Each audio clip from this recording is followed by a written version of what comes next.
Hi, in this video we're going to walk through modifying and extending the profit and loss template provided with your solution. To proceed, you'll need to have deployed a solution and completed the financial reporting configuration video. You can refer back to the previous videos in this series if you need any help with that. Start by opening the profit and loss template we configured in the previous video. We're going to be adding some more information and improving the formatting of this report. By clicking the Edit button in the top right corner of the screen, you'll see the Query panel, where we can configure the data that is displayed here. Firstly, we'd like to add month-to-date data alongside our year-to-date data. Currently, the year-to-date calculation has been configured as a filter, so it applies across the whole table. To use month-to-date as well, we'll need to ensure that these are instead displayed as separate columns. Do this by dragging YTD down into the columns placeholder. You can see it's now applied specifically to the 3 columns in this report. To add month-to-date columns, type MTD in the placeholder and select the month-to-date calculation, then hit Apply. We now have both month and year-to-date versions of our 3 columns. Drag month-to-date above year-to-date so that they are displayed first. We'd also like to add some more rows to the table, specifically gross margin percentage and net profit percentage rows. Calculations for these have already been configured in the solution, just like gross margin and net profit, and we can take advantage of them to quickly navigate to these calculations. Right-click on gross margin and select Show in Dimension Tree. This will highlight the folder in the dimension tree where these calculations are located.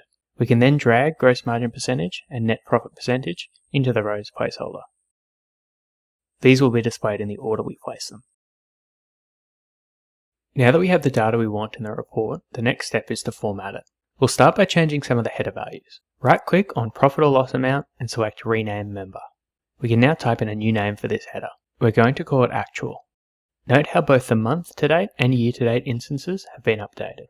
Repeat this process by renaming Ledger Budget Amount to Budget. Next, we'll clear the existing formatting on this table so that we can start from scratch.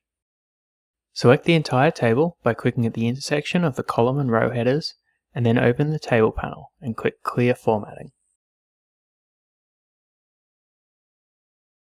We can now format this table as we'd like. Our first step will be to emphasize the gross margin row. To do this, select the whole row by clicking the button next to the row header. With the row selected, we'll add a border below by setting the bottom border to be solid in the Table panel as shown. We'll also bold the text using the formatting options at the top of the panel. We also want to apply this formatting to the header. Select the gross margin cell and add a border and bold text. Repeat these steps for the net profit row. Next, we're going to separate expenses from revenue with a blank row. To do this, right-click on Gross Margin Percent and select Insert Blank Row.